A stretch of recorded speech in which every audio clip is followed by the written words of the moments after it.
आदाब नाजरीन, मैं हूं आपके साथ आपका मेजबान अब्दुल रहीम और आप देख रहे हैं बेबाक मुंसिफ।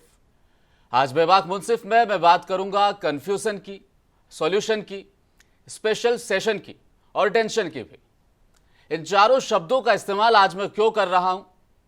क्योंकि आज देश में जो राजनीति का पहिया तेजी से घूम रहा है, यानी इंडिया और एनडीए आमने सामने है, आज की मौजूदा हालत भी इन चार शब्दों से आसानी से गिनवाई जा सकती है। सबसे पहले आज बात कर लेते हैं दो बड़ी राजनीतिक घटनाओं की। सबसे पहले इंडिया गठबंधन की तीसरी मुंबई बैठक की हम बात करते हैं। क्या यह बैठक सॉल्यूशन ला पाएगी? क्या यह बैठक विपक्ष की टेंशन और ज्यादा बढ़ाएगी? इस बीच एक और बड़ी खबर आज निकल कर आई कि केंद्र सरकार ने संसद का विशेष सत्र बुलाने का ऐलान कर दिया है। यह सत्र 18 से 22 सितंबर तक चलेगा। सूत्रों के मुताबिक संसद के इस विशेष सत्र में केंद्र सरकार एक देश एक चुनाव यानी वन नेशन वन इलेक्शन पर अपना बिल ला सकती है। आज ही संसद के सत्र का ऐलान। उधर अभी इंडिया गठबंधन की बैठक पूरी भी नहीं हुई थी कि मोदी सरकार ने विपक्ष के सामने नई चुनौती लाकर खड़ी कर दी है। क्या एक देश एक चुनाव का सीधा सा मतलब है कि देश में होने वाले सारे चुनाव एक साथ करा लिए जाएंगे? देश में वन नेशन वन इलेक्शन को लेकर बहस काफी समय से चल रही, लेकिन क्या इसी समय इसकी जरूरत थी? और क्या इंडिया गठबंधन मुंबई मीटिंग से देश को एक नया संदेश दे पाएगा सॉल्यूशन का? इन तमाम मुद्दों पर करेंगे बातचीत। हमारे साथ स्टूडियो में मौजूद हैं विमल दलिया जी। भाजपा से आपका रिश्ता है और बेबाकी से अपनी बात रखते हैं। विमल दलिया जी, बहुत बहुत स्वागत है आपका। बीआरएस पार्टी से हमारे साथ मौजूद है मुकेश चंदा जी। बेबाकी से आप भी अपनी बात हमेशा रखते हैं, बेखौफ प्रवक्ता है, आपका बहुत बहुत स्वागत है। अबरार आजाद साहब भी हमारे साथ मौजूद हैं, बहुजन समाज पार्टी से इनका रिश्ता है और बेबाकी से अपनी बात रखते हैं। वर्चुअली तरीके से हमारे साथ जुड़े हैं ज़हीर अख्तर साहब, कांग्रेस से ये प्रवक्ता हैं और इनसे भी हम बातचीत करेंगे। मानसून सत्र के बाद अब मोदी सरकार ने यह विशेष सत्र बुलाया है जिसमें कई मसलों पर चर्चा हो सकती है। विमल दलिया जी, मैं आपसे जानना चाहूंगा, अगर वन नेशन वन इलेक्शन पर चर्चा यहां पर होती है और बिल आता है, बिल तो आप पास करवा लेंगे, दिल्ली अध्यादेश वाला बिल भी आपने जैसे तैसे पास करवा ही लिया था। अगर ये बिल पास हो जाता है तो उसके बाद क्या संदेश देंगे आप जनता को? नहीं, अगर ये बिल पास होता है तो सबसे बड़ा ये जनता का जो पैसा दुरुपयोग होता है कि हर 6 महीने में, साल भर में, 9 महीने में जो इलेक्शंस आते हैं, तो हर टाइम इलेक्शन आने से अपना जो सिक्योरिटी है प्लस देश के जो गवर्नमेंट सर्वेंट्स है प्लस देश का पैसा है, इधर से उधर ट्रांसपोर्टेशन है, ये सब खर्चे कम हो जाएंगे और एक ही साथ में पूरा रिजल्ट आ जाएगा। 5 साल में एक काम करने का मौका मिलेगा हर सरकार को और अपना बेहिसाब से उन अपने देश की तरक्की में हाथ बढ़ा सकते। तो ये सबसे बड़ा मुद्दा है कि और भारतीय जनता पार्टी पहले से यही चाहती है कि एक कंट्री और एक वोट, यानी कि वहाँ पे ख़त्म हो जाना चाहिए और 5 साल दबा के काम करना चाहिए, देश के भले के लिए काम करना चाहिए। वो मुद्दा हम पहले से है और हम चाहेंगे कि ये बराबर बिल पास होना चाहिए और 100% बिल पास होएगा, इसमें दो राय नहीं है। और जिस दिन ये बिल पास हो जाएगा ये हिंदुस्तान की जनता के लिए बहुत बड़ा अचीवमेंट रहेगा। लेकिन सवाल सबसे बड़ा अब ये बन जाता है, आप नोटबंदी भी लाए थे, बिना किसी को इतला दिए, बिना किसी को सूचना दिए नोटबंदी आपने लागू कर दी। उसके बाद देश भर का माहौल आपने देखा था, लोग कतारों में खड़े थे, एटीएम से पैसे नहीं निकल रहे। ये जो बिल अगर आप लेकर के आते हैं, दिसंबर से पहले 4 राज्यों के चुनाव है, फिर लोकसभा चुनाव है, इस समय अगर आप ये बिल लेकर के आते हैं, तैयारियां कहां है? वो मॉक ड्रिल कहां पर है? किस तरीके से आप इस चीज को इंप्लीमेंट कर पाएंगे? बीजेपी पे हमेशा जो सवाल खड़ा होता रहा वो इंप्लीमेंट को लेकर हुआ है कि आप जो भी कानून लेकर के आते हैं आप एकदम से लेकर के आते हैं, इंप्लीमेंट सही से नहीं हो पाता, भुगतना जनता को पड़ता है। नहीं, ऐसी तकलीफ की बात नहीं है। ये इलेक्शन कमिश्नर का मैटर है। इलेक्शन कमिश्नर बिल्कुल इसके ऊपर स्टडी करके रखे सो है और अगर ये बिल आता है और ये पार्लियामेंट सेशन में अगर बिल पास होता है तो ये हिंदुस्तान की जनता के लिए गिफ्ट है। आज जो रक्षाबंधन का जो अपन बात कर रहे हैं, ये हिंदुस्तान की जनता के लिए गिफ्ट है कि आज देश का जो पैसा बर्बाद है वो सिस्टम बंद हो जाए। और इसके लिए यहाँ की सरकार, जो तेलंगाना की सरकार है, ये भी सपोर्ट करी थी ये बिल के लिए। और मैं चाहता हूँ कि दूसरे भी पार्टी इस पर विचार करके बिल्कुल ये बिल को सपोर्ट करना चाहिए, क्योंकि ये जनता के हित का बिल है, ये कोई पार्टी विषय का बात नहीं है। नहीं, एक साथ अगर चुनाव हो जाते हैं तो क्या आप सुरक्षा की जिम्मेदारी लेंगे? क्योंकि जब भी राज्यों में चुनाव होते हैं तमाम तरह की बीएसएफ सीमा सुरक्षा बलों को लाकर वहां रखा जाता है कि ताकि चुनाव शांतिपूर्ण ढंग से संपन्न कराया जा सके। इतने बड़े पैमाने पर देश भर में आप एक साथ चुनाव कराने की बात कर रहे हैं, किस तरीके से आप शांतिपूर्ण करवा पाएंगे? नहीं, 100% आप देखिए जो भी इलेक्शंस हुए हैं, अभी जो 2 इलेक्शंस हुए हैं 2014 में और 2018 में, आप देखिए टोटली पीसफुल हुए इलेक्शंस। अब इसके साथ में अगर अपन असेंबली को भी जोड़ के अगर इलेक्शन अपन साथ में कराएंगे तो एक ही खर्चे में चुनाव पूरा आयोग तो देश का बंगाल हो में जाएगा। शांतिपूर्ण चुनाव संपन्न नहीं करवा पाया था। पंचायत चुनाव की मैं बात करूं, लोकसभा विधानसभा चुनाव तो बहुत बड़े स्तर पर हो जाते हैं। वहां पे जो वेस्ट बंगाल के बारे में आप बात कर रहे हो, वहां पे जो ममता दीदी का जो दादागिरी है वो बहुत ज्यादा है, वो दादागिरी खत्म होनी चाहिए। अच्छा, वन नेशन वन इलेक्शन से बीजेपी को फायदा या देश को फायदा? बीजेपी को फायदा रहेगा 100%, उसमें दो राय नहीं है, लेकिन उससे ज्यादा देश के लिए फायदेमंद है, क्योंकि देश का देश हित में ये फैसला आप लेने जा रहे हैं। मुकेश चंद्र साहब, करोड़ों आपकी रुपए तरफ का आते हैं। पैसा बचेगा। वन नेशन वन इलेक्शन की बात जरूर हो रही है, आपकी पार्टी का क्या स्टैंड रहेगा? देखिए, सबसे पहले बात मैं ये आपको बता दूं कि पार्लियामेंट का खुसूसी इजलास बुलाया गया है जी। वो इजलास किसके लिए बुलाया गया ये नहीं बताया गया अभी तक। आप अगर कहीं ऐसा आया है तो मुझे बताइए, मैं देखूंगा, मेरे इल्म में इजाफा होगा। हाँ, इतना ज़रूर है, मीडिया के कुछ गोशे खुसूसी तौर पर गोदी मीडिया ये चला रही है कि अब वन नेशन वन इलेक्शन का ये मौका बिल पेश किया जाएगा इस मौके पर, जबकि मुझे अंदेशा है कि ये हो सकता है कि यूनिफॉर्म सिविल कोड का बिल पेश किया जाए, हो सकता है खवातीन रिजर्वेशन का बिल पेश किया जाए, हो सकता है कि कोई और मुद्दा भी खड़ा करने की कोशिश की जाए। ये देखिए, बीजेपी बौखलाहट का शिकार हो चुकी है। बौखलाहट का शिकार होके इन्होंने जितने काम किए, चाहे वो नोटबंदी का मसला रहो, चाहे वो 370 का मसला रहो, 370 पर इन्होंने बहुत ज्यादा जो है अपनी कामयाबी के ढिंडोरे पीटे। लेकिन आज देखिए आप कश्मीर की जो हालत है उससे पता चलता है कि इन्होंने जो भी बिल्स लाए हैं तमाम बिल्स फेल हो चुके हैं। ये फेल होने की वजह से ये कोई सही है या गलत है? वन नेशन वन इलेक्शन सही है या गलत है? ये अगर मुद्दा ऐसा ही हो नहीं जाता है, है, ये मीडिया का खड़ा किया हुआ मुद्दा है। नहीं, अगर ऐसा हो जाता है तो 2016 में आपकी पार्टी का स्टैंड रहा था, उसके बाद पोलिट ब्यूरो का आप भी बात कर रहे थे, इस समय आपका क्या स्टैंड रहेगा? हमारी पार्टी का पोलिट ब्यूरो का इजलास होगा, वो इजलास में जो भी तय किया जाएगा उस पर पार्टी चलेगी, लेकिन अभी वो मुद्दा है ही नहीं तो उस पर क्या बात करें। जी, कांग्रेस की तरफ आगे बढ़ते हैं। अख्तर साहब, आज ही आपकी बैठक जारी है मुंबई में इंडिया गठबंधन को लेकर। तमाम वो दावे जो आप कर रहे हैं कि एक मजबूत विकल्प हम दे देंगे, लेकिन मजबूत विकल्प देने के इस दावे के बीच में यह जानकारी निकलकर सामने आई कि मानसून सत्र कंप्लीट हुआ है, शीतकालीन सत्र से पहले बीच में खास सत्र बुला लिया है लोकसभा का। इस लोकसभा के सत्र में वन नेशन वन इलेक्शन पर बात हो सकती है। कांग्रेस पार्टी अपने गठबंधन के साथ इन तमाम चीजों से किस तरह से निपटेगी, आपसे जानना चाहूंगा। स्टूडियो में बैठे सभी को सलाम और नमस्कार जी। मैं ये बोलना चाहते हैं जी ये मानसून सेशन जो बुलाया गया है 18 से 22 तारीख तक जी इसका कोई डिटेल्स अब तक बाहर नहीं आया जी। कुछ पास कर लेने के लिए बीजेपी ने सत्र बुलाया या वन नेशन वन इलेक्शन करने के लिए बुलाया, उसका क्या। लेकिन जो इंडिया का जो मीटिंग आज मुंबई में तीसरा बैठक चले, हम क्लियर है क्योंकि हिंदुस्तान का संविधान को बचाना है। हिंदुस्तान के संविधान को बचाने के लिए हिंदुस्तान के सेक्युलर हिंदुस्तान को बचाने की सारी जिम्मेदारी कांग्रेस ने ले ली इस वक्त। बिल्कुल, कांग्रेस पार्टी सिर्फ कांग्रेस पार्टी ही नहीं, कांग्रेस पार्टी के साथ जो 28 पार्टियां आज कांग्रेस के साथ इंडिया गठबंधन के लिए जुड़े हुए हैं, पूरे पार्टी आज हिंदुस्तान को बचाने के लिए, हिंदुस्तान संविधान को बचाने के लिए और सिस्टम को हिंदुस्तान में बचाने की वही जिम्मेदारी लेने के लिए आज हमें बहुत बड़ा चल के हिंदुस्तान को बचाना ही बहुत बड़ा काम है। लेकिन आप बचाएंगे तब ना जब आप कोई सोल्यूशन निकाल पाएंगे। अभी तो आप खुद कंफ्यूज हैं, कौन होगा पीएम पद का दावेदार, कितने ये दल, कब तक आप इनको साथ लेकर चल पाएंगे। उद्देश्य ठीक है, मान लिया आपका एक ही उद्देश्य है, लेकिन सारी पार्टियों की विचारधाराएं तो अलग अलग है ना। आप कब तक इनको साथ लेकर चल पाएंगे? क्या पता चुनाव से पहले आपका गठबंधन टूट जाए। एक आप देखिए यूपीए 1 और यूपीए 2, कांग्रेस को बहुत अच्छा एक्सपीरियंस है कि हम हर अलायंस पार्टी को लेकर चल सकते हैं और बहुत अच्छी सरकार बना सकते हैं, तो सरकार को चला सकते हैं। यूपीए 1 और यूपीए 2 ने आप लोगों ने देखा जहां जबकि वाजपेयी साहब की हुकूमत थी, जबकि वाजपेयी साहब की हुकूमत वो UPA अपने 1 अलायंस failure पार्टी गया। को नहीं बचा सके, उनकी हो गई। लेकिन जी।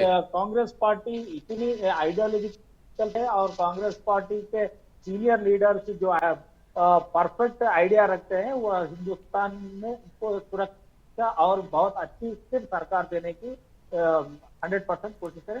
नहीं, मैं बात विचारधारा की कर रहा हूँ। किसी जमाने में राहुल गांधी अक्सर कहते हुए नजर आते थे कि मैं सावरकर नहीं हूं, लेकिन अब उद्धव ठाकरे जो नाराज हो जाते हैं। आपके गठबंधन के अंदर तमाम वो दल हैं जिनकी विचारधाराएं अलग हैं, जिनके आइडल अलग अलग है। कब तक आप साथ लेकर चल पाएंगे? आज की मीटिंग में हमने देखा 28 दल और 62 नेता एक साथ बैठ तो गए, लेकिन आज भी वो स्टैंड नजर नहीं आया कि हाँ, हम जनता को मजबूत विकल्प देंगे। आज भी राहुल गांधी ने जो बात की थी वो अडानी के खिलाफ बात की, केंद्र सरकार के खिलाफ तो आप बोल भी नहीं पा रहे हैं। नहीं, आज जो इजलास है, वो जो राहुल जी ने आज बात किया, वो प्रेस कॉन्फ्रेंस इंडिया लाने का क्या ऊपर मतलब बात था? किया। पूछिए। वो अदानी के ऊपर का रीजन भी था कि जो इन्वेस्टमेंट को, इंडिया के इन्वेस्टमेंट के ऊपर कितना इफेक्ट पड़ रहा और इंडिया का इकोनॉमी के ऊपर कितना इफेक्ट पड़ रहा, उसके बारे में राहुल गांधी जी। आज राहुल गांधी जब प्रेस कॉन्फ्रेंस कर रहे थे, अख्तर साहब, राहुल गांधी जब प्रेस कॉन्फ्रेंस कर रहे थे, उनके पीछे जो पोस्टर लगा हुआ था उस पर साफ तौर पर लिखा था जुड़ेगा भारत। यानी अब तक भारत नहीं जुड़ रहा था।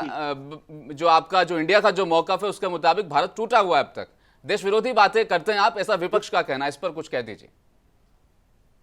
इंडिया टूटा हुआ यानी फिजिकल डिवीजन की बात नहीं चल रही जी, फिजिकल डिवीजन की बात नहीं चल रही। हम्म, तो आज हिंदुस्तान में भाई भाई के बीच में लड़ाया जा रहा है, हिंदू मुस्लिम के बीच में लड़ाया जा रहा है, और जो थोड़े रीजनल पार्टीज जैसे तेलंगाना में है, वो एसटी के बीच में दो ग्रुप्स करके लड़ाए जा रहे हैं। ऐसा बहुत से डिविजन्स हिंदुस्तान में है। वो डिविजन्स को दूर करके हिंदुस्तान को मेंटली एक किस तरीके से जोड़ेंगे आप? तरीका बता दीजिए अपना। मतलब सिर्फ पार्टियों को जोड़ेंगे या देश को जोड़ेंगे? देश को जोड़ने के लिए आपके पास क्या तरीका है?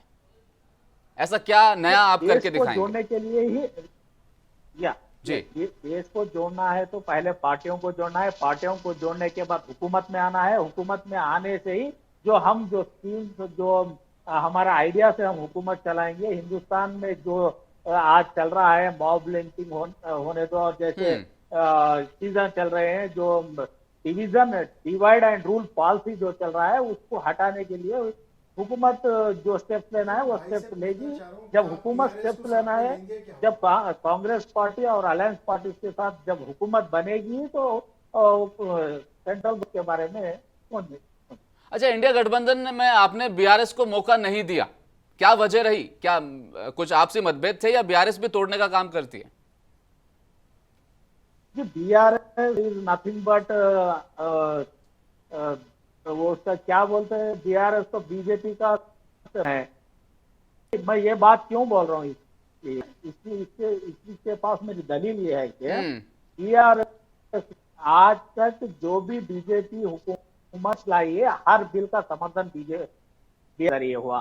370 आर्टिकल, नोटबंदी, ट्रिपल तलाक और ऑफ इंडिया का पहली बार इलेक्शन, वाइस प्रेसिडेंट का पहला जो इलेक्शन हुआ था, वो इलेक्शन, ये भी बिल्स आज बीजेपी हुकूमत लाई है, हर बिल का समर्थन दीजिए जवाब मुकेश चंदा साहब। ये कह रहे हैं कि आपने हर बिल पर समर्थन दिया है इनका। टीम है, इसलिए जी, बीआरएस को ज़हीर अख्तर साहब जवाब ले लेते हैं। मुकेश चंदा साहब बीआरएस के प्रवक्ता यहाँ मौजूद है, आपने जितने भी इल्जाम लगाए प्रवक्ता से जवाब ले लेते हैं। सीए एनआरसी के बारे में जब आया उस पर टीआरएस ने उसके खिलाफ काम किया। जी, आप ये नहीं जानते? 370 की भी बात कर रहे थे ज़हीर अख्तर साहब। 370 पर जरूर टीआरएस ने उसका सपोर्ट किया था, बीआरएस ने, लेकिन सीए एनआरसी पर उसके खिलाफ जो है काम किया, किसान बिल पर उसके खिलाफ काम किया, उसके अलावा दीगर जो मसाइल हैं उस पर बिल्कुल बीआरएस पार्टी ये देखती है कि मुद्दा क्या है।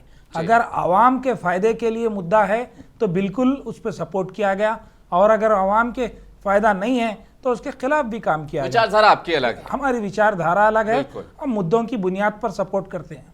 अबरार आजाद साहब आपके पास चले आते हैं। बहुजन समाज पार्टी का जो कद है वो एक समय पूरे देश में बहुत बड़ा कद था, बहुत जल्दी राष्ट्रीय पार्टी बनने वाला ये जो दल था वो बहुजन समाज पार्टी थी। उत्तर प्रदेश में आपने अकेले अपने दम पर सरकार भी बना ली थी, लेकिन उत्तर प्रदेश में फिलहाल आपकी सिर्फ एक सीट है, और मायावती का 3 दिन पहले ट्वीट आ जाता है कि ना एनडीए ना इंडिया अकेले चुनाव लड़ेंगे जिस तरह से हमने 2007 में चुनाव लड़ा। क्या ये अकेले चुनाव लड़ना आपकी पार्टी के ऊपर भारी पड़ेगा, या इस चुनाव के बाद ये पार्टी नस्तो नाबूद ना हो जाएगी? ये सवाल मेरा आपसे। मैं सबसे पहले बेबाक मुंसिफ के नाजरीन को सलाम करता हूं और बेबाक मुंसिफ के मैनेजमेंट का मैं मशकूर हूं और मैं यहां पे बार बार आने को अपने लिए फ़ख्र महसूस करता हूं। अब रही बात ये जो आपका सवाल है जी, ये एनडीए के साथ और यूपीए के साथ बहुजन समाज पार्टी ने साबिक़ में अपने रिश्ते रखे जी, और उसी तजुर्बात की बुनियाद पे दोनों से हमने फासला रखा हुआ है। और ये डेमोक्रेसी में यूनाइटेड होकर के कई पार्टियां जुड़ करके मिल करके ही एक प्लेटफॉर्म पे आना ये कोई ज़रूरी नहीं है। हर अपनी सियासी पार्टी अपनी सकत रखती है, वसत रखती है। ये बात अलग है कि अप एंड डाउन हमेशा आया है, हमेशा आते रहेगा। तो अब नई एक उम्मीद है कि हम पूरे देश पे फिर से अपना मुकाम बनाएंगे, उसकी शुरुआत तेलंगाना से होंगी। अब रही बात वन नेशन वन इंडिया का जो वोट का जो अभी बीजेपी मुद्दा चल रहा है जी, चल रहा है, उसके पीछे मैं ये समझता हूँ कि अभी जो पिछली रियासतों में इलेक्शन हुए हैं उनके नतायज को देख करके बीजेपी घबरा गई है और वो नहीं चाहती कि आने वाली 4 रियासतों में जहाँ पे उनका बहुत कमज़ोर मौक़िफ़ है और उसी के असरात आने वाले जो जनरल इलेक्शन है, जो पार्लियामेंट के इलेक्शन है, उस पर ना पड़े, उससे पहले इस काम को रोकने के लिए वन नेशन वन वोट और एक ही वोट कराने की कोशिश कर रहा है। ये मैं ऐसा समझता हूँ। उसके वजह और एक बात ये है कि खुद हैदराबाद तेलंगाना के इलेक्शन के लिए पिछले 4 महीने से ग्राउंड वर्क हो रहा है वोटर आईडी कार्ड्स पे, दूसरे चीज़ों पर, और वीकली जो है ना मीटिंग्स हो रही हैं इलेक्शन के सिलसिले से। अगर हम वन नेशन का वोट करवाने के लिए जाएंगे तो ये 4 जो रियासतें जिसको अभी फौरी इलेक्शन होना है, फिर इनका क्या होगा? और जो रियासत में अभी कह रहे हैं ना कि एक साथ करवा देंगे, तो अब ये जो रियासतें हैं ना, इनको क्या टाइम एक्सटेंड करेंगे? या जो अभी कर्नाटक में जहाँ पे इलेक्शन हुआ है तो क्या उसको डिसॉल्व करेंगे? ये कंफ्यूजन अभी बनी हुई तो है ना, तो बात ही इसकी नहीं कोई क्लैरिटी नहीं है। तो अभी इसके ताल्लुक से मैं समझता हूँ गुफ्तगू करना थोड़ा बड़ा आरोप इन्होंने लगा कि कर्नाटक और हिमाचल आप हारे और हार के डर से कि अब 4 राज्यों में और हारने वाले हैं, उससे पहले ये वन नेशन वन इलेक्शन की बात कर लेते हैं। खबरें ये भी आई थी कि लोकसभा चुनाव पहले भी हो सकता है, यानी दिसंबर से भी पहले हो सकता है।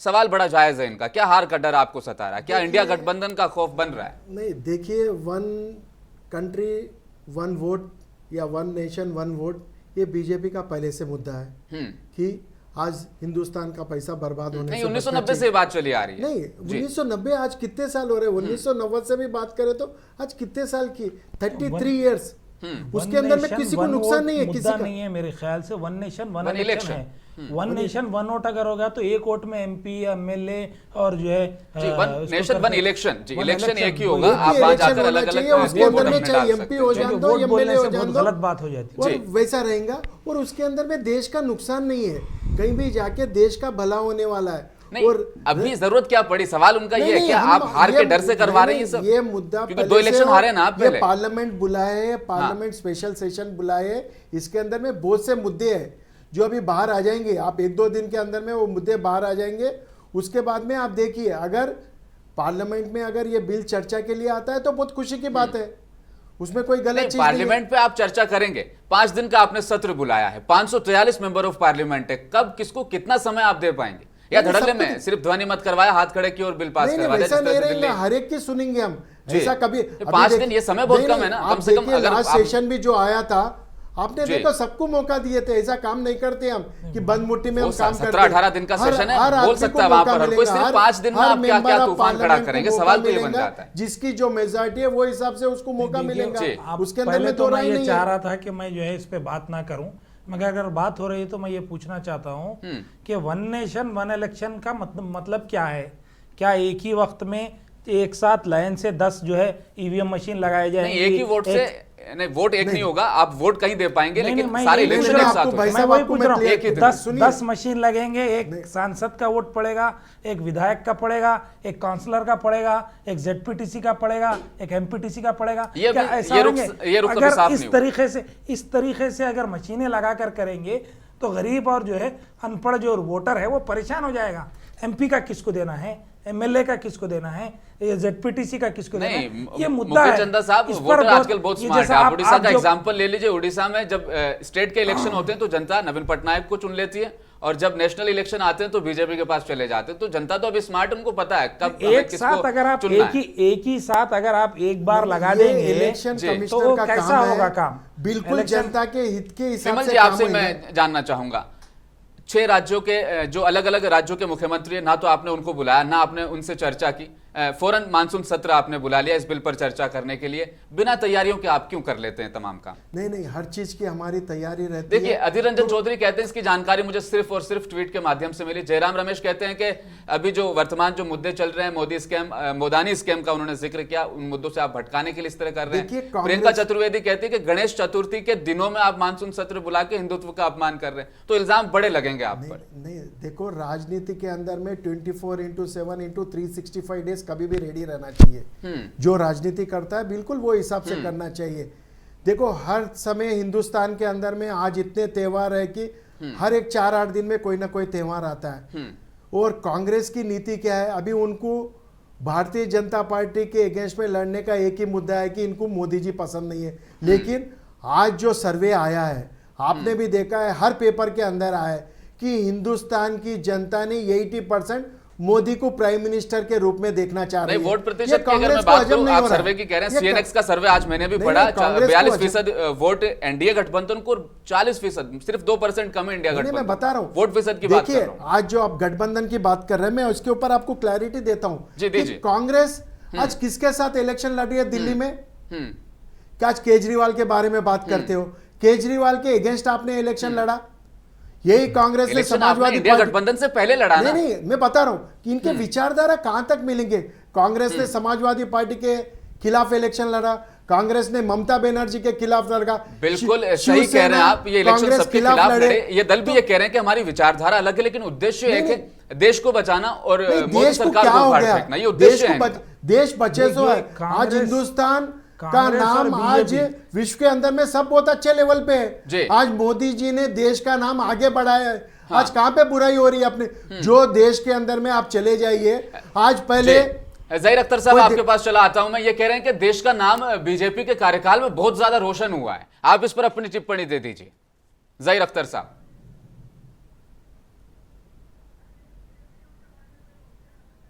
इतना हिंदुस्तान के आ गया वो मालूम है, पता है उसका। एक गांव तक बना लिया चाइना हिंदू बॉर्डर के अंदर आके।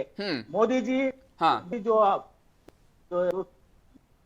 को बचाने के और हिंदुस्तान के सिक्योरिटी का जो ठेका लेने वाले मोदी जी, चाइना जो 2000 स्क्वायर मीटर से अंदर हमारे बॉर्डर में आ गया, तो क्या चल रहा है इसमें, क्या हो रहा? और एक दूसरी बात, गांधी का रिजल्ट क्या हुआ? दोस्ती है या नहीं राहुल गांधी? और मैं ये पूछना चाह रहा हूं, आज 200 कुछ कम करे बोल रहे हैं, तो बढ़ाया किसने? 400 रुपए से 450 रुपए का गैस था कांग्रेस पार्टी की हुकूमत में।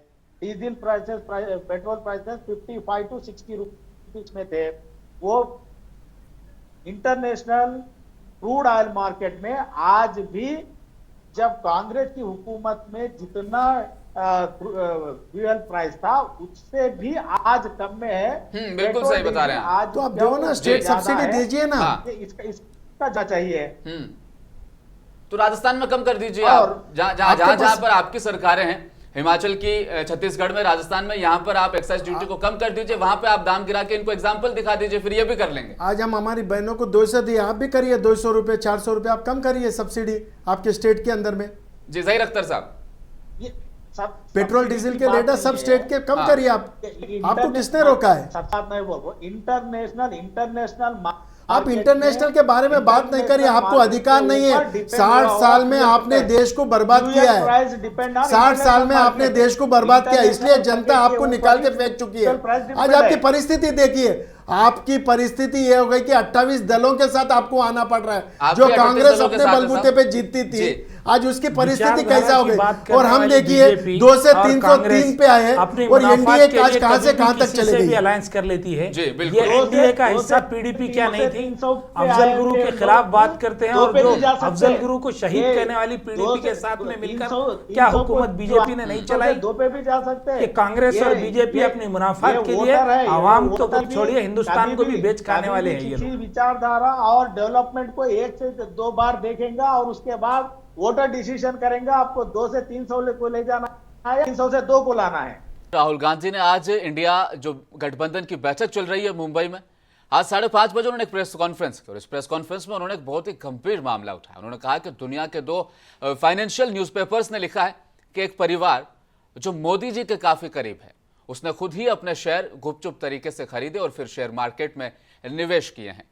अक्सर अडानी पर बेबाकी से अपनी बात रखने वाले राहुल गांधी ने आज एक बड़ा गंभीर इल्जाम लगाया है कि गौतम अडानी के जो भाई हैं विनोद अडानी, उनके एक बिजनेस पार्टनर हैं, वो चाइना से हैं, चांग चुंग ली नाम बताया उन्होंने और उन्होंने वो न्यूज़पेपर की क्लिप भी दिखाई। वो कहते हैं कि गौतम अडानी जी के पास जो डिफेंस सेक्टर है उनके काफ़ी सारे कॉन्ट्रैक्ट हैं और डिफेंस सेक्टर में काफ़ी सारे कॉन्ट्रैक्ट होने के बावजूद एक चाइना के बिजनेसमैन को अपने साथ ऐड कर लेना, ये देश की सुरक्षा के साथ एक बहुत बड़ा खिलवाड़ है। अडानी पर अक्सर हमलावर होने वाले राहुल गांधी ने आज फिर से सवाल उठाया, इस पर आप एक जवाब दे दीजिए। क्या अडानी को सारे मतलब वो दे देना कि आप ही हर चीज को संभाल लो, बिजनेस सेक्टर में भी, इंफ्रास्ट्रक्चर में भी, डिफेंस में भी, क्या ये चीज सही?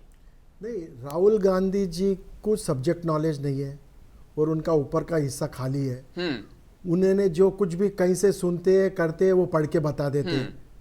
आज चाइना के साथ में जितना काम कांग्रेस गवर्नमेंट ने किया है किसी ने नहीं किया है। आज चाइना के साथ जो दोस्ती राहुल गांधी की है वो किसी की भी नहीं है। आज हिंदुस्तान अगर जो जमीन कब्जा हुई है वो कांग्रेस के पीरियड में कब्जा हुई सो है। तो कभी भी क्या है, राहुल गांधी जी को सब्जेक्ट नॉलेज नहीं रहता है, उनको जो लिख के देते थे वो पढ़ देते हैं। आज हिंदुस्तान की जनता पागल नहीं है। 3 दिन पहले चाइना अपना नया मैप का एडिशन जारी करता है, उस एडिशन में अक्साई चीन को, पेंगोंग घाटी को, अरुणाचल प्रदेश के काफी हिस्से को अपने नक्शे में बता देता है। ये 3 दिन पहले की मैं आपको न्यूज बता दे रहा हूँ। चाइना जब अपने नक्शे में अरुणाचल प्रदेश को शामिल कर देता है, अक्साई चीन को शामिल कर देता है, दोस्ती तो आपकी झलकती है साहब। नहीं, चाइना एक चीटर टाइप का है। हाँ, और उसे तोड़ दीजिए सारे रिश्ते, सारे व्यापारिक जो रिश्ते बने हैं चाइना के साथ, आप खत्म कर दीजिए। नहीं, देखो व्यापार के हिसाब से जो हिसाब से अपना हो रहा है, इंडियन पब्लिक इतनी होशियार है कि अगर उनको वर्कआउट नहीं है तो उनके साथ नहीं जाती। आपने देखा कि चाइना के आइटम के लिए ये हिंदुस्तान की जनता, चाहे वो एक टाइम में कांग्रेस को वोट दी होंगी या बीआरएस को दी होंगी, लेकिन जब देश की बात आती है तो उन्होंने बिल्कुल देश के साथ ठहरा है। उन्होंने चाइना के आइटम को बैन किया। और अब देखते देखते मैं आपको बताता हूँ कि आने वाले दिनों के अंदर में मेक इन इंडिया में बैन करने से आज अपन मेक इन इंडिया में चल रहे हैं। प्रधानमंत्री मोदी ब्रिक्स समिट सम्मेलन में शामिल होने के लिए दक्षिण अफ्रीका जाते हैं। ग्रीस की यात्रा पर जब वो गए थे, उस दौरान विदेश मंत्रालय की तरफ से एक बयान जारी होता है कि शी जिनपिंग से प्रधानमंत्री मोदी ने चाइना को लेकर सख्त लहजे में बात की। सिर्फ 4 दिन बाद ये जब बयान आता है कि सख्त लहजे में बात की, वो सख्त लहजा ये था कि चाइना ने अपने नक्शे में अक्साई चीन को दिखा दिया। अगर ये सख्त लहजा है तो प्रधानमंत्री के जो तेवर थे, वो 56 इंच का सीना, वो लाल आंखें, वो तमाम बातें कहीं ना कहीं रद्द हो जाती, खारिज हो जाती है। आप चाइना को जवाब नहीं दे पा रहे अब तक, और लोकसभा चुनाव में ये मुद्दा आपको बहुत दर्द और नुकसान पहुंचा। नहीं, हमारे मोदी जी सक्षम है, बिल्कुल 140 करोड़ जनता का जवाब उन चाइना को दे चुके हैं। चाइना की अब हिम्मत नहीं है कि वो हिंदुस्तान का कुछ बिगाड़ सके। जब भी समय आएगा हम बराबर चाइना को जवाब देंगे। इसके अंदर में डरने की बात नहीं है। हिंदुस्तान की जनता मोदी जी के साथ है और मोदी जी हिंदुस्तान के साथ है और मोदी जी कभी भी हिंदुस्तान का भला करेंगे। क्या चाइना को जवाब दिया जा रहा है? आपको बता रहा हूं, एक मिनट में आपका लेऊंगा कि आज राहुल गांधी जी है, आज उन जाके देश की बुराई कहां करते हैं? विदेश में जाके करते हैं।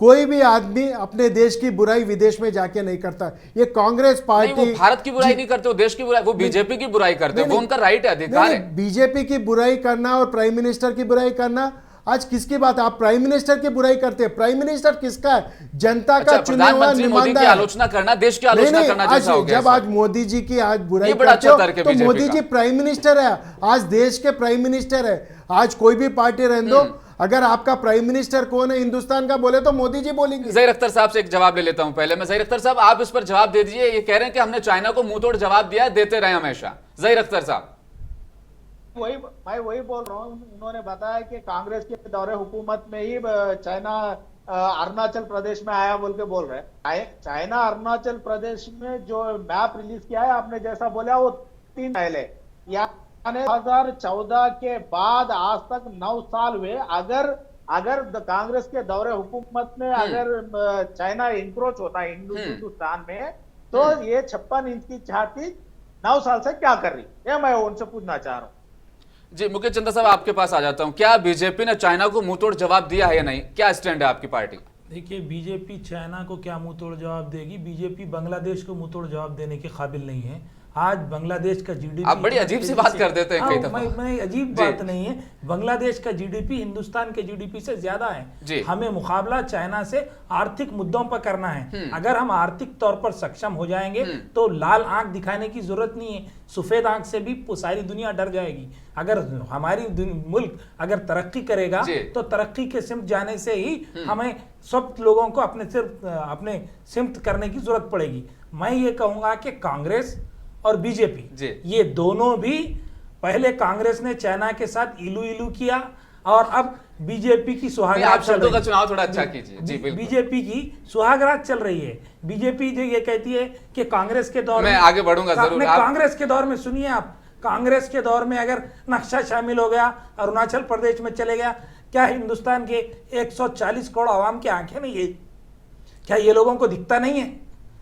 जी अबरार हुसैन आजाद साहब, आपके पास जरूर आऊंगा मैं। चाइना को मुंहतोड़ जवाब देने की बात बीजेपी जरूर कर रही है, लेकिन जो सैटेलाइट मैप से जो सैटेलाइट जो इमेजेस, जो तस्वीर हमें देख रहा है, पेंगोंग घाटी तक चाइना पहुंच चुका है। अंडरग्राउंड उनका सैन्य निर्माण का जो कार्य वो जारी है। इस पर आप कुछ बयान दे दीजिए अपना। देखिए, मोदी जी जो है ना, कभी चाइना के बारे में ना संसद में ना संसद के बाहर, ऐसा तो बाहर तो स्टेटमेंट कोई देते ही नहीं है। उन्होंने कभी चाइना के खिलाफ नहीं बात किया। जब हालात बदले तो उन्होंने बहुत बड़ा इक़दाम किया, जिसके लिए पूरा मुल्क उनका मशहूर है। उन्होंने टिक टाक बैन कर दिया। तो चलो हम नाराज़ हो गए, टिक टाक बैन करते हैं। तो टिक टाक बैन करना चाइना से नाराज़गी का इजहार है। बस आप इनके 56 इंच का सीना है या लाल आंखें हैं, और इनका इक़दाम क्या है? कोई आदमी आपके घर में घुस जाता है और आपके घर पे कब्जा कर लेता है, और आप उसकी कहानी सुना रहे हैं कि उसके जमीन पर कब्जा नहीं किया है। उसके उनके वक्त में हुआ। जब आपको बागडोर दी गई है मुल्क की, आप जब इस मुल्क के प्रधानमंत्री हैं, तो इस जुडिक्शन में, इस इंडिया के जुडिक्शन में जो भी होता है आपकी मौजूदगी में, वो चाहे पहले ने किया है बाद में किया है, आपके पास पूरे पावर्स है। आपने एक्शन क्या लिया? आपने कभी एक्शन लिया? कभी? देखिए, चाइना के साथ मोदी जी का जो सॉफ्ट रवैया है वो आज पूरी दुनिया को मालूम है। और रही जी, आपके पास मैं आता हूं। इंडिया गठबंधन की मीटिंग, 28 दल, 62 नेता, 6 राज्यों के ऐसे मुख्यमंत्री जहां पर कांग्रेस अपना शासन भी नहीं चला रही। एक बहुत बड़ा वजन आज मुंबई के हाथ होटल में देखा गया। क्या एनडीए गठबंधन, इंडिया के इस गठबंधन से डरा सहमा है, या आप मजबूती के साथ चुनाव लड़ेंगे इनके खिलाफ? नहीं, भारतीय जनता पार्टी एनडीए को किसी से डरने की जरूरत नहीं है, क्योंकि जनता हमारे साथ है। और रही बात आज जो इंडिया की है, इसके अंदर में आप देखिए इनका गठबंधन क्या लेवल का है।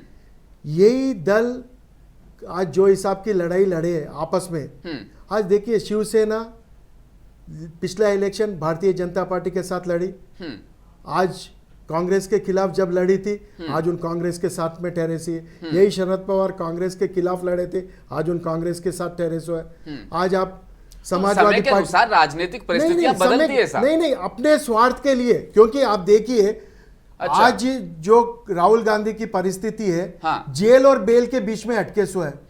क्या वो देश का प्रधानमंत्री के बनने के लायक है? क्या उनको नीतीश कुमार जी से ज्यादा नॉलेज है या शरद पवार जी से नॉलेज?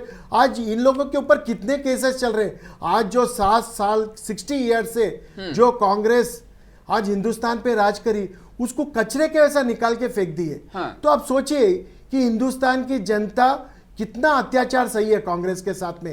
इन्होंने कभी देश का भला नहीं किया। भाई बोल रहे थे 370 के ऊपर, 370 आने के बाद में आप जम्मू कश्मीर में देखिए कि कितना डेवलपमेंट हो रहा है। वहां पे हर आदमी जमीन खरीद सकता है। आज हिंदुस्तान का हर आदमी चाहता है कि वहां कम से कम मेरी 1 गज जमीन होना, नहीं तो पहले आप वहां जाने के लायक भी नहीं थे। आज आपकी परिस्थिति कैसा थी कि आज जम्मू कश्मीर सिर्फ नाम के लिए अपना था, लेकिन आज अपन फकर के साथ बोल सकते हैं कि जम्मू कश्मीर हमारा है। और आज लॉ एंड ऑर्डर की बात करते हो, आपने तरक्की कर ली। बिल्कुल, कुछ सवाल मैं आपसे यहाँ ले लेता हूं जरूर, क्योंकि आपके जो मैनिफेस्टो में जो आप वादे करते हैं, आप अक्सर निभाते नहीं है, विपक्ष आप पर आरोप लगाता है।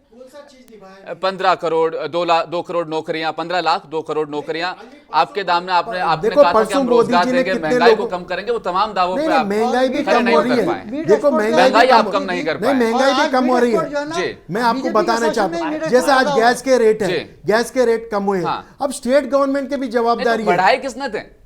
400 नहीं, थे, वहां से 1200 तक देखो, लेके आज कौन गया था? 60 साल की जो कांग्रेस की नीति थी, आज देश बहुत खोखला हुआ, आज देश आप मजबूत फिर होते देश जा की रहा नीति है। पे आगे महंगाई की बात कर मैं बात वही तो 400 से बता रहा 1200 हूँ पर कि ले जाने भाई वाले भी भारतीय आप जनता पार्टी को जनता ने मौका दिया 2014 के बाद में। हाँ। आज 2014 के बाद में देश की तरक्की होती है, थोड़ी बहुत महंगाई है, महंगाई भी खत्म होते, थोड़े मुद्दे स्टेट के, आज पेट्रोल डीजल का मुद्दा स्टेट का है, हम कम कर रहे हैं, आप भी कम करिए, आप भी भागीदार बनिए उसके अंदर में। देखिए, आप कब कम करते हैं आज मैं आपको बताता हूं। देखिए, जब भी एनडीए चुनाव का आते हैं, सबसे आप बड़ा, कम कर लेते हैं। नहीं जब नहीं, मैं चुनाव आपको आते एक हैं, बात डीजल के बोलना दाम गिर चाहता जाते हैं। जब हूँ। लोकसभा के चुनाव आते हैं 200 रुपए नहीं आप यहाँ नहीं, कम मैं कर आपको बताता हूँ, एनडीए का बहुत बड़ा नारा है एनडीए के कि भाई आप की सरकार दो बन गई, जी। सरकार बनने के बाद में 5 साल तक वो सरकार रहती है। जी। हर पार्टी का दायित्व है हाँ। कि आप जो सेंट्रल में गवर्नमेंट है, आप उसके साथ रहिए, आपके स्टेट के मुद्दे हैं उनके साथ आप जुड़िए, उनके साथ कंधे से कंधा मिला के रोजगार आप पे काम बात करिए। करते हैं हम थोड़ी सी। रोजगार के लिए आपने क्या क्या किया, क्या आपकी कोशिशें रही ये 5 साल के कार्यकाल में? नहीं, वादा रोजगार वादा की- किया, वादा जी, रोजगार- वादा तो 2 करोड़ का वादा। था, लेकिन अब क्या कंडीशन है, क्या नहीं, स्थिति है? रोजगार सबसे के ज्यादा अंदर में बेरोजगारी आप दर बन देखिए, चुकी है आपके आप हरियाणा एक- शासित प्रदेश फिर की से अगर मैं वादा बात करेंगे। करूं, देश नहीं, में सबसे ज्यादा रोजगार बेरोजगारी। हर चीज में बढ़ा जी। है, आप एजुकेशन लेवल में बढ़ा है, हाँ। आपके जिसके जॉब क्रिएटिविटी में उसके अंदर में बढ़ा जी। है। आप मेक इन इंडिया में आज अपन इतना तरक्की कर चुके हैं कि आज अपने को किसी के ऊपर डिपेंड रहने की जरूरत नहीं है। आज 140 करोड़ जो जनता है, थोड़े अपने मुद्दे हैं कि जिस हिसाब से अपन जो फ्री का बांट रहे हैं, जी, ज़हीर ये अख्तर फ्री साहब, का बीजेपी ने थोड़ा साफ तौर हिसाब पर यह कम- कहा कि कम होना हमने चाहिए। महंगाई भी कम की है, रोजगार भी हम आहिस्ता आहिस्ता दे रहे हैं और आगे भी हम देते रहेंगे। क्या जवाब है आपका इस पर? हर साल 2 करोड़ नौकरियां देने की बात हुई। जी, आज उनके पास कुछ डाटा रहे तो बताइए, क्या उन्होंने 10 लाख नौकरी मिनिमम दी है? 3 दिन पहले ही रोजगार मेला हुआ था, 51,000 नौकरियां मिली थी। 51 लाख। 51। जी, आप 9 साल के कितने होते? 2 18 करोड़ के हिसाब से 18 करोड़ 18 करोड़ 18 जी। नौकरियां देने का था अब तक। हम्म। 18 करोड़ नौकरियों में 2 करोड़ नौकरियां भी दे सकी ये हुकूमत नहीं दे सकी। एक दूसरी बात जो रेट्स के बारे में बोल रहे हैं, हर चीज का रेट 200% बढ़ चुका है ये 9 साल में। 200% बढ़ चुका है 9 साल में। और जो पेट्रोल और डीजल के प्राइसेस है, पेट्रोल और डीजल के prices international crude oil market के ऊपर डिपेंड रहता। जी, कर दिया आपने ये बात, आगे बढ़ते हैं। मार्केट जी, जैसा कि मेक इन इंडिया की बात जो कर क्रूड रहे ऑयल हैं, मार्केट का रेट है, वो रेट जब यूपीए की गवर्नमेंट थी, यूपीए की गवर्नमेंट पेट्रोल डीजल आज जीएसटी में कम नहीं आता है। है, जब स्टेट UPA गवर्नमेंट का मैटर है, 5 से उन 60 चाहे रुपए तो डीजल कम पेट्रोल कर दे सकते सकती हैं। तो उससे कम crude oil rate international market में रहने पर आज क्यों डीजल और पेट्रोल के भी है। और दूसरी चीज, इन्होंने बोला 200 रुपए हमने कम किया है गैस पर, बढ़ाया किसने? बढ़ाया किसने? 450 जो सिलेंडर का रेट था 1150 हुआ। ये 1150 400 से 1150 बढ़ाया किसने? और दूसरी बात मैं बोलना चाह रहा हूं, जब इलेक्शन आएगा, जब से 200 रुपए 50 रुपए और पेट्रोल डीजल पे 5 रुपए 10 रुपए कम होगा, ये हिंदुस्तान की जनता को पता है। और 2 सत्र 2 मीटिंग्स आज कि वो 200 रुपए कम हुआ, और 2 मीटिंग्स हुए तो अभी 200 रुपए कम होता, वो तो जनता समझ चुकी है। पहले महिला लकड़ी पे खाना पकाती थी, आज वो महिला गैस पे खाना पका रही है। कितने बीमारियां बचे हैं आज गैस आने के बाद में, आप देखिए। और स्टेट गवर्नमेंट का भी दायित्व है कि उन भी कम करना चाहिए, उन क्यों कम नहीं कर रही है। सेंट्रल गवर्नमेंट आज 200 उज्ज्वला कम, स्कीम की जो आप बात कर रहे हैं ना, आप निकलिए गांव में जाकर देखिए, वहां पर जो गैस सिलेंडर थे उनको सिलेंडर को फोड़ फोड़ के वापस चूल्हे बना लिए उन लोगों ने, क्योंकि गैस सिलेंडर के दाम इतने महंगे हो गए, गरीब लोग गैस सिलेंडर खरीद भी नहीं पा ऐसी रहे। बात बीआरएस नहीं की तरफ है। आगे बढ़ते हैं। मुकेश चंदा साहब, बीआरएस की भूमिका क्या रहेगी लोकसभा चुनाव को लेकर के? देखिए, कहां पर आप चुनाव लड़ने वाले हैं, क्या आपका आइडिया है कहां तक आप अपने दायरे को वसी कर पाएंगे, क्योंकि आप अब एक राष्ट्रीय पार्टी बनने की कोशिश में लगे? पूरे हिंदुस्तान में इलेक्शन लड़ने की तैयारी चल रही है जी। और जरूर पूरे हिंदुस्तान में इलेक्शन लड़ेंगे। कांग्रेस और बीजेपी ने जिस तरीके से मुल्क की आवाम का इस्तेसाल किया है, इसका इजाला किया जाएगा। जैसा कि अभी आप रोजगार के मुद्दे पर बता रहे थे, चाइना के मुद्दे पर बता रहे थे, कांग्रेस और बीजेपी के दौर में आप मुल्क के हर गली में चले जाइए, किसी भी शहर में, किसी भी रियासत में जाइए, चाइना बाजार मिल जाएगा। ये चाइना बाजार, ये चाइना के जो मैं आपको बता रहा था, जी, हर शहर में मिल जाएगा, हर शहर में, हर बस्ती में आपको एक चाइना बाजार मिलेगा। ये चाइना बाजार क्या बीजेपी का कारनामा है? क्या ये कांग्रेस का कारनामा है? कहाँ है भारत बाजार? हमें भारत बाजार चाहिए, भारत बाजार बनाने की जरूरत है, चाइना बाजार बनाने की। चंद्रशेखर राव जी कांग्रेस गवर्नमेंट में थे, लास्ट गवर्नमेंट में थे। स्कीम ये कर रहे हैं, उसके तहत मेक काम इन अपना। इंडिया नहीं है, फेक इन इंडिया स्कीम है। नहीं, मैं भाई से पूछना चाह रहा हूँ बदलने की जरूरत कि है। कांग्रेस के साथ में और केसीआर साहब थे या नहीं थे? चाहा तो प्राइम आज मिनिस्टर ये बनेंगे दोनों और बनकर ये एक बदलेंगे, पहलू के दो मोदी जी सिक्के को हैं। सिखाएंगे कि किस तरीके से मुल्क पे शासन किया आज मैं जाता भाई है, से पूछना किस चाह रहा हूँ तरीके से आवाम कि की आप खुशहाली कांग्रेस और के साथ बहबूद लाई है या जाती नहीं है? किस ये तरीके से क्लैरिटी आवाम दीजिए के आप। लिए काम करना चाहिए। पानी का जो मुद्दा, आज देखिए महाराष्ट्र में लोग पानी को केसीआर तरस जी, रहे आप लोगों हैं, के तेलंगाना साथ में है, पानी आपकी का हर मुद्दा गिल को मदद बिल्कुल करते खत्म हुए हो गया। बीजेपी के आज साथ कोई है लाइन में केसीआर नहीं जी। ठहरता पानी कांग्रेस लेने के के साथ नहीं लिए। है। आज ग्राउंड वाटर लेवल को बढ़ा दिया गया। आज ग्रीनरी देखिए आप, तेलंगाना में 33% ग्रीनरी आ गई है। ये कैसा सिर्फ ये 9 साल में एक राहनुमा बनकर केसीआर साहब ने मशाले राह पेश की है। जी, हो इस गई पर राजनीतिक चलते हुए बात हो गई। लोकसभा चुनाव में आप कहां पर नजर आएंगे? पूरे तेलंगाना के हिंदुस्तान अलावा? में नजर आएंगे। तैयारी है आपकी तेलंगाना पूरी? के अलावा पूरी तैयारी है। नहीं, अभी तो आवाम आपके हमारे साथ है, जिला किसान अध्यक्ष हमारे साथ ये है। अब की बार प्रदेश अध्यक्ष किसान भी नहीं बने होंगे सरकार, 28 राज्यों के अंदर। अब की बार किसान सरकार होगी और किसान सरकार के लिए जहां जहां जरूरत पड़ेगी हम साथ में लेने की, हम थर्ड फ्रंट बनाकर लोगों को साथ में लेकर काम करेंगे और जहां पर कोई नहीं मिलेगा वहां खुद मुकाबला करेंगे। पार्टी से अब्रार आजाद साहब, बनाने के लिए बीएसपी की क्या भूमिका रहेगी? मायावती ने साफ तौर पर कहा लड़ूंगी अकेले, लेकिन ये अकेले लड़ना कितना मतलब फायदा दे जाएगा, नुकसान दे जाएगा? नहीं, अभी एक सवाल किया बीआरएस पार्टी से, क्या आपके मुख्यालय है? तो मैं बोलूंगा कि बहुजन समाज पार्टी के 28 रियासतों में मुख्यालय है, प्रेसिडेंट है, जी, हर राज्य में आपके- बाजाफ्ता हमारा ऑर्गेनाइजेशन है, हाँ। हमारा वोट बैंक है, वोट परसेंटेज है, और हम उसी बेस पे हम इलेक्शन लड़ेंगे। पूरे भारत में लड़ेंगे आप? 100% लड़ेंगे, 543 पूरी सीटें 100%। बिल्कुल। विमल दलिया जी, बड़ा चैलेंज आपके लिए बन रहा है। अभी जिस तरीके से हमारे बाकी 2 गेस्ट पैनलिस्ट ने बात की, महंगाई, बेरोजगारी, ये चीन वाला मुद्दा, मणिपुर वाली हिंसा, ये तमाम मामले जो है भारतीय जनता पार्टी की इमेज को कहीं ना कहीं नुकसान पहुंचाएंगे। कम्युनल हो जाना, एक मजहब की तरफ हो जाना, ये तमाम चीजें आपको नुकसान पहुंचाएंगी। इन तमाम चीजों से निपटते हुए चुनाव को लेकर क्या रणनीति, क्या भूमिका रहेगी भारतीय जनता पार्टी की? एनडीए को साथ लेकर क्या आप चल पाएंगे? नहीं, एनडीए हमारे साथ है और हम एनडीए को साथ में लेके चलेंगे जी। और हम आपसे ये मन से वादा करते हैं कि 100% हम 2/3 मेजॉरिटी से गवर्नमेंट बनाएंगे। आप देख लेना, आने वाली सरकार एनडीए की रहेगी। जी, 543 सीटों पर एनडीए के उम्मीदवार जरूर उतरेंगे, आप जिस तरीके से कह रहे हैं। सबसे मजबूत पार्टी भारतीय जनता पार्टी है। 38 में से 20-22 दल तो आपके ऐसे हैं जिनके पास एक भी मेंबर ऑफ पार्लियामेंट नहीं है। गिनती के 4 से 7 पार्टियां ऐसी है जिनके पास 1 या 2 एमपी है। तो जो गठबंधन का जो कद है ना, जब हम इंडिया गठबंधन की तरफ देखते हैं तो वहां पर डीएमके से जहां से सीएम स्टालिन आते हैं, पूरा राज्य उनका है। टीएमसी से ममता बनर्जी आती है, पूरा राज्य उनका है। तो गठबंधन को जब हम नापते हैं ना, तो इंडिया गठबंधन का कद कहीं ना कहीं आपके गठबंधन से ऊपर उठ जाता है। नहीं, ये अवसरवादी गठबंधन है और ये लंबा चलने वाला नहीं है। ये पार्लियामेंट इलेक्शन तक पूरे टुकड़े टुकड़े हो जाएगा। आपको यहीं से ये मन से बोलना चाह रहा हूं मैं कि आपको ये जो गठबंधन बना है ये अवसरवादी के लिए बनाना है। आप देखिए, इनके आधे नेता जेल और बेल के अंदर में, और एनडीए के शासन में 9 साल में कोई भी एक नेता पे करप्शन का चार्जेस नहीं है जी। आज जो कुछ भी है, आज देखिए आप कांग्रेस के अंदर में देखिए, जब जब जो सरकार बनी है, इनके हर टाइप के घोटाले रहे, लेकिन आज 9 साल के पीरियड के अंदर कोई घोटाला नहीं हो। और रही बात बीआरएस की, तो मैं इनको बता देना चाहता हूँ, नहीं, मैं बीआरएस को ये बात कि आपने कांग्रेस के साथ रह के आप वो सत्ता का लाभ लिया है और आप कांग्रेस के खिलाफ बात कर रहे हो। आप राजनीति में आपको बात करने का अधिकार ही नहीं है। आपको ज़हीर अख्तर साहब, मैं आपके पास जरूर आऊंगा। उससे पहले भ्रष्टाचार को लेकर जो बात रखी विमल दलियाजू ने कि एक भी कोई इस तरह के आरोप नजर नहीं आते, भ्रष्टाचार से मुक्त है भारतीय जनता पार्टी।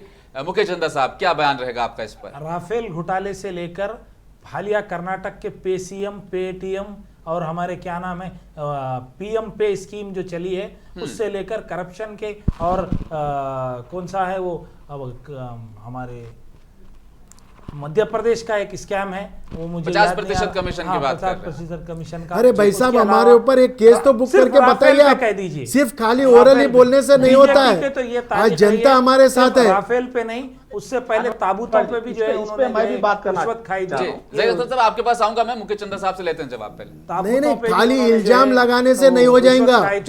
आज हमारी छवि नीट है।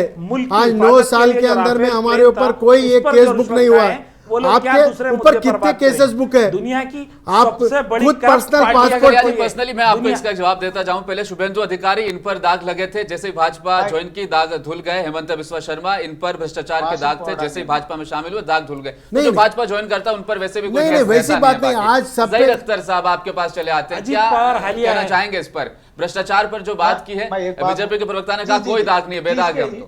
इसके ऊपर बहुत क्लियर है जी। जो भी पार्टी में लीडर है वो करप्शन, उसके चार्जेस होते हैं, वो भाजपा में ज्वाइन होता, वाचिक पाउडर निर्मा, वो क्लियर हो जाता। आज जो सीबीआई है, ईडी है, सबका डायरेक्शन जो सेंट्रल गवर्नमेंट के द्वारा दिया जाता है, अपोजिशन पार्टी पर केस फाइल करता है, उनको डराता है और भाजपा में ज्वाइन करवाता है। जब कांग्रेस पार्टी की हुकूमत थी, यूपीए की हुकूमत 60 साल में आपने देश को कहां से कहां लेके गया था, उसके ऊपर चार्जेस लगाए जाते थे, उसी के ऊपर एक्शन लिया जाता था। 2G स्पेक्ट्रम जो केस, 2G स्पेक्ट्रम केस में कांग्रेस ने अपने घोटाले की पार्टी को क्या देश के बारे में बात करने का अधिकार है? आज वो फ्री बरी जिसका नेता बेल पे है उसको देश के बारे में बात करने का अधिकार है। आज राहुल गांधी जी खुद बेल पे, आपके सोनिया गांधी जी बेल पे है। जवाब ले लेते हैं। ईडी सीबीआई अपोजिट के ऊपर ही क्यों लगाया जाए? ईडी सीबीआई का चार्जेस अपोजिशन पार्टी के ऊपर ही आप क्यों डरते हो? आप अगर गलत नहीं है तो ईडी सीबीआई से डरने की जरूरत ही नहीं है। If you are a crystal clear, कहीं को डरने की क्या जरूरत है? आज कांग्रेस क्यों डर रही है ईडी सीबीआई के नाम पे? क्या आपने 60 साल में राज में ईडी सीबीआई को नहीं देखा है? ये प्राइवेट ऑर्गेनाइजेशन है, ये कोई बीजेपी का संस्था नहीं है, ये प्राइवेट ऑर्गेनाइजेशन है। ईडी और सीबीआई का गलत इस्तेमाल कांग्रेस भी लगाती है इल्जाम। बीआरएस ने बहुत तगड़ा इल्जाम लगाया था कुछ समय पहले कि ईडी और सीबीआई को लेकर के बहुत बड़ा दुरुपयोग आप कर रहे हैं, गलत इस्तेमाल कर रहे हैं। खरीद फरोख्त में ईडी का बहुत बड़ा किरदार रहता है, ईडी सीबीआई का। इस पर एक जवाब दे दीजिए आप। देखिए, आज कितने एमपी एमएलए है, क्या हर एक के ऊपर केसेस है? नहीं है। हर एक के ऊपर इंक्वायरी होती है। जो आदमी करप्टेड है उसके ऊपर इंक्वायरी। आज कांग्रेस के अंदर में भी आई थिंक 54 एमपीज है, तो सबके ऊपर तो केसेस नहीं चल रहे। जो गलत काम करेगा उसके ऊपर बराबर केस बुक होगा। आज टीआरएस के अंदर में 100 एमएलए है, 100 एमएलए के ऊपर तो सीबीआई की रेड नहीं गिरी है। ईडी और सीबीआई ने 123 छापे इस साल जो देश का पैसा खाएंगा उसके ऊपर बराबर बीजेपी एनडीए की सरकार चुप नहीं बैठेंगी, 100% कार्रवाई करेंगी। इसके अंदर में दो राय नहीं है। और आपने कहा कि भाई जो पार्टी में बीजेपी में आ गए उनके ऊपर कार्रवाई, 100% जो भारतीय जनता पार्टी में आए करे इसके ऊपर सबके ऊपर कार्रवाई होगी। जो 9 साल में आयुष्मान भारत योजना, ये आपकी स्कीम है। गिरबान में जाके देखिए आयुष्मान भारत, एक सेकंड विमल दलिया जी, आयुष्मान भारत योजना आपकी स्कीम है। इसी स्कीम के अंदर घोटाले के बड़े बड़े दावे अब निकलकर सामने आए। सीएजी की रिपोर्ट खासतौर पर आई। आयुष्मान भारत योजना की सीबीआई जांच आप कब करवाएंगे? नहीं, अगर आप प्राइवेट में केस डालिए बराबर सीबीआई जांच कराएंगे। तो विपक्ष तो कह रहा है ना सीबीआई जांच विपक्ष डालिए ना, केस डालिए। आज पार्लियामेंट में आपको मौका मिला, आप बात ही नहीं करते हो। परिवर्तन निदेशालय जो कहते हैं कैग की रिपोर्ट है, आज ये कैग की रिपोर्ट है। आज बीआरएस की आप रिपोर्ट देखिए कि 9 साल में इन्होंने क्या करप्शन किया। जो लोग मर चुके हैं उनके अकाउंट में जो है ये पैसे वही बात कर रहा हूं मैं जी। ये जो है सीएजी की रिपोर्ट में जो खुलासे हुए हैं, इनकी जांच सीबीआई से आप कब तक बिल्कुल 100% चुनाव के बाद? अगर सीबीआई की जांच होना जरूरी है तो 100% सीबीआई की जांच होगी।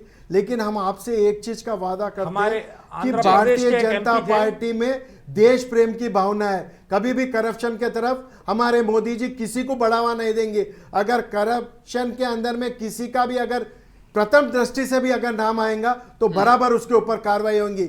ये कोई कांग्रेस और बीआरएस की पार्टी नहीं है, ये भारतीय जनता पार्टी है। आज बीआरएस में देखिए, आज 9 सालों में मैं भाई से पूछना चाहता हूं कि आपके 9 साल पहले आपकी टीआरएस की क्या परिस्थिति थी और 9 साल में आपकी क्या पोजीशन है। आप पहले अपने गिरेबान में जाकर जहीर अख्तर साहब, वक्त बहुत कम है, एक छोटा सा सवाल मेरा। जहीर अख्तर साहब, ना कन्वीनर को लेकर बात हुई, ना पीएम पद को लेकर बात हुई। बैठक का कल दूसरा दिन है, कल अगर खबरें आ जाती हैं तो अच्छी बात है, सवाल यहीं दब जाएगा। लेकिन अब तक संयोजक की बात भी नहीं हुई। कितनी सीटें आपकी 543 में से कितने पर जीतने के हकदार आप बन पाएंगे? एनडीए जो पार्टी उसकी अलायंस पार्टी है, आज जैसा आपने बताया पूरे जने कांग्रेस में मर्ज हो रहे हैं। 28 पार्टी, एक सीट, दो पूछ लीजिए भाई साहब, 4 से ज्यादा नहीं है। जो कांग्रेस तो भी मोदी जी को नहीं हरा सकते। अलायंस है, इंडिया हमारा दावा है। 28 पार्टी से एक एक राज्य को लीड करने वाले कितनी सीटें आपकी? सवाल मेरा ये 500। आज अगर 28 के 28 जी, पार्टी अगर मर्ज कांग्रेस में हो गई तो भी आप मोदी जी का मुकाबला नहीं कर सकते। हम आने वाले 2024 के इलेक्शन, या वो इलेक्शन बीजेपी चाहे तो अगर जल्द से जल्द हुए नवंबर दिसंबर में, there is no problem, we are ready to face the election, we are going to बहुत अच्छी मेजॉरिटी के साथ हम आने वाले की सरकार बनाने दलिया जी 303 के बाद अब कौन सा आंकड़ा? एनडीए सरकार का ये टाइम 370 जो आर्टिकल हमने हटाया, 100% हम 370 सीटें लेके आएंगे। 370 का 100% हम आपसे ये मंच से वादा ब्याज की कर रहे तरफ चल लेते हैं आगे। मुकेश चंदा साहब को जिस पर अपनी भी रख दीजिए। चुनाव नहीं लड़ पाएंगे आप 543 में, नहीं लगता है ऐसा, लेकिन आप लड़ लेते हैं तो कितनी सीटें आपकी? देखिए, हम सीटें कितनी भी जीतें, कोशिश ये करेंगे कि हम जहन लोगों को लेकर हम अगला प्राइम मिनिस्टर अपना बनाएं और अपना बना के मुल्क की तकदीर को बदलने का काम करें। अपना क्या है? बीजेपी के प्रवक्ता विमल दलिया साहब बार बार को दोहरा रहे हैं कि हमारे पास बीजेपी के नेताओं पे केस नहीं होता, क्योंकि आपके पास सीटों पे आ जाते हैं, वक्त बहुत कम है, खत्म अडानी कर रहे और हैं अंबानी जैसी जो लोग हैं जिनको आप डायरेक्ट उनको सामने रख कर उनके काम करते हैं। अब रही बात इलेक्शन में एनडीए के जो बहुत सारे सहयोगी पार्टी जिनको एक भी एमपी नहीं है और उनके पास साथ बहुत ही कमज़ोर है, लेकिन वो लोग इसी तरह कोई पुलवामा जैसे किसी इकदाम के इंतजार में है, शायद वही उनको जिताएगा, उसी के भरोसे में वो बैठे हुए। जी, सीटें नहीं बताएंगे आप, लेकिन लड़ेंगे 543 पे, सीट नहीं बताएंगे कितनी जीत रहे हैं, वो तो वक्त बताएगा। चलो ठीक है। बेबाक मुंसिफ की आज की चर्चा में 4 हमारे गेस्ट हमारे साथ जुड़े रहे। जहीर अख्तर साहब कांग्रेस से थे, बेहद शुक्रिया आपका। विमल दलिया जी, आप अपना कीमती समय देते हैं, बेहद शुक्रिया। मुकेश चंदा साहब, हमेशा आप पहले फोन पर अपना जवाब दे देते हैं, शुक्रिया आपका बहुत बहुत। अबरार सादा साहब, आपकी पार्टी को हम जरूर हमेशा बुलाते रहेंगे। मीडिया आपको कट कर रहा है, लेकिन हम आपको कट जरूर बिल्कुल भी नहीं होने देंगे। बेबाक मुंसिफ की इस चर्चा में आज के लिए बस इतना ही। देखते रहिए मुंसिफ टीवी न्यूज। नमस्कार।